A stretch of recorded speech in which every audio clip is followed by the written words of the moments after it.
One question that I commonly get asked is, should I squat? First of all, it's a terrible question because anytime you ask, should I XYZ, it doesn't take into account individual needs, unique individual needs. So should I squat? I'm going to give you 5 reasons why you shouldn't squat and 5 reasons why you should squat. Number 1 reason that you should not squat is pain. Okay, if you have an injury, that's very individual dependent, so we're not going to discuss that much here. But the 3 most common reasons that I see are soft tissue restrictions, structural imbalances, and a lack of proper technique. A lot of athletes, actually I don't think I've ever had an athlete come in my gym and have perfect squat technique. We couldn't make any improvements to his or her squat technique.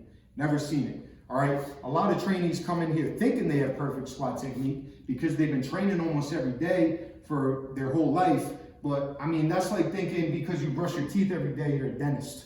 So an understanding of anatomy and biomechanics and individual anatomy, because everybody has different lengths at different points in their different bones, different shin angle. All those things need to be accounted for by a coach with expertise in biomechanics. All right. So the second reason you shouldn't squat is because you have a bilateral deficit. Almost always when athletes come in the gym, once again, they have a bilateral deficit. One leg is stronger than the other. One side of their torso is stronger than the other. Even one shoulder being tighter than the other. That's a bilateral deficit. So if you're assessing, I like to use Poliquin step-ups, elevated step-ups, split squats are like bread and butter, and prone leg curl or hamstring curl, one leg at a time. That way you can assess if there's a imbalance or a bilateral deficit, one side significantly stronger than the other. You can also see in your squat technique, if you just look from behind or from a 45-degree angle or from in the front. Does one knee cave in? Do you load your weight on one leg? Does one hip come higher than the other? So those are key things we want to look for. Most commonly, your VMO is too weak, especially on one side. A glute medius might be too weak on one side. External rotators of the hip in general. A QL or your obliques might be stronger. It's very common that it's stronger because you carry things on one side. You might clean and always do things on one side of your body. So another very common reason you should not squat. Doesn't mean you shouldn't squat forever, by the way, but we'll get to that. Number 3 is very neurologically demanding. So if you don't respond well to high intensity or very neurologically demanding exercises, every athlete responds differently to training. Some people can't handle that. They can't recover from that. All right. Some people thrive on neurologically demanding high intensity exercises. Sometimes you don't want a neurological stress because of your sport. You're trying to develop skill in your sport and you can't have that affect your sports performance, especially if you're in season. Sometimes you're trying to push volume in the gym for one reason or the other, especially bodybuilders. I mean, they'll do leg presses because they're not as concerned with power and speed and athletic transfer. They're more concerned with maximizing hypertrophy. So they want to exercise they can put as much volume as possible that's not taxing on the joints, that's not taxing on the nervous system. All right? So if it's not the priority to improve the squat, you have to respect the law of training economy. So if there's another exercise you can do that has higher benefit and less risk, you should do that exercise. All right? The 4th reason is because you don't have the mobility to squat. And the 5th reason is because you don't have the strength to squat in a full range of motion with proper technique. All right? So it should only take for all of these conditions except neurological factors. So for bilateral deficit, for pain that comes from soft tissue restrictions, structural imbalances, or a lack of proper technique, for mobility and strength deficits, it should just take about 8 to 12 weeks, even in significant, if there's a significant deficit. 8 to 12 weeks of a structural balance phase should resolve those issues. You should be able to squat without a problem. But why would you want to squat? So the number 1 reason you would want to squat, and this isn't in a particular order, the squat has a significant amount of load to it. So you can't load the spine the same way you can on a squat with a single joint exercise like a leg extension or a leg press. The leg press doesn't put really any weight on the spine. It might put pressure on the low back because of the way you're sitting, which is not good, but nothing is going to replicate except a deadlift the pressure on the spine, which is actually going to increase bone density. All right, if you look at x-rays of powerlifters, their bones are literally thicker and denser. It's because of the load on the spine.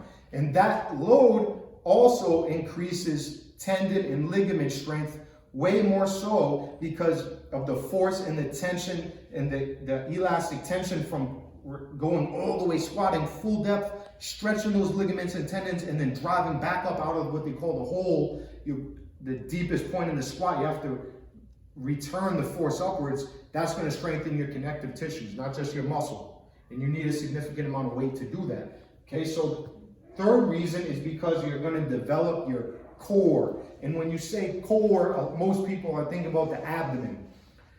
So the squat is going to strengthen your abdominals. If you want to strengthen your abdominals, develop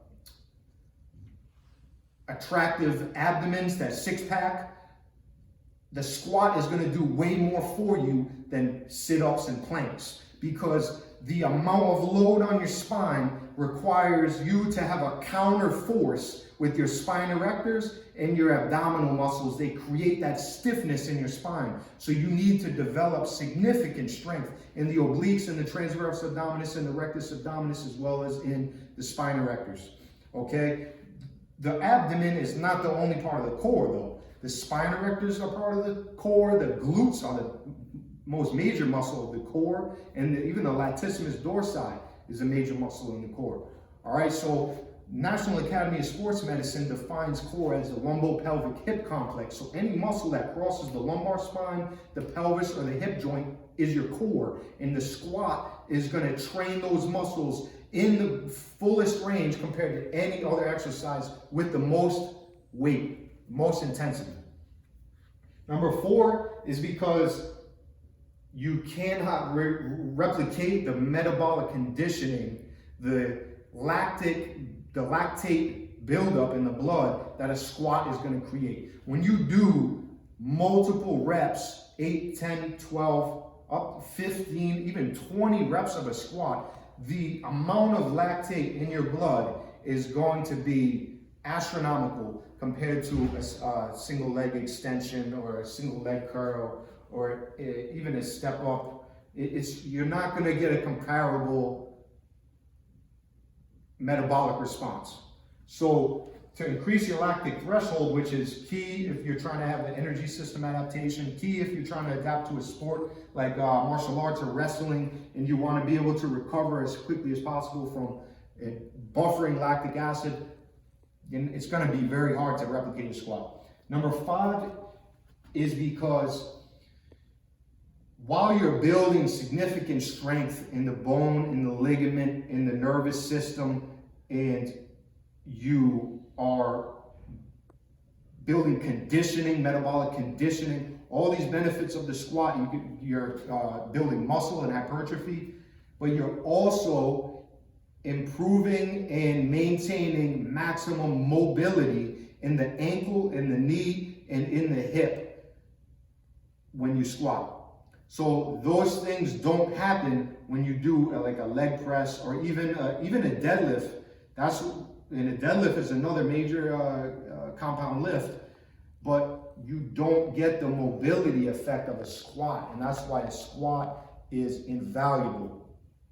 So we're going to demonstrate a proper squat technique, and we're not going to spend a considerable amount of time on the squat technique because we could literally spend a day and many hours teaching proper squat technique. But go ahead, Frank. Let's just do 4 squats all the way down. So the first thing is foot width is going to vary per individual. Most of the time, hips width slightly wider is going to be okay. We're not doing a powerlifting squat. We're not doing a low bar squat. He's doing an ass to grass. His glutes are literally going to touch his heels. His knees are going to come past his feet. he's not gonna let his knees cave in. So the first thing he's doing is taking a breath.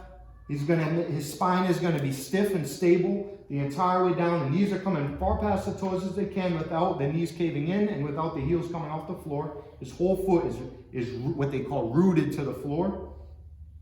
And to look at his depth, this is the key thing. You shouldn't be able to see the light of day on his calves.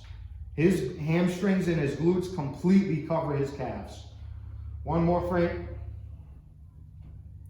And that's 5 reasons why you should not squat, 5 reasons why you should squat.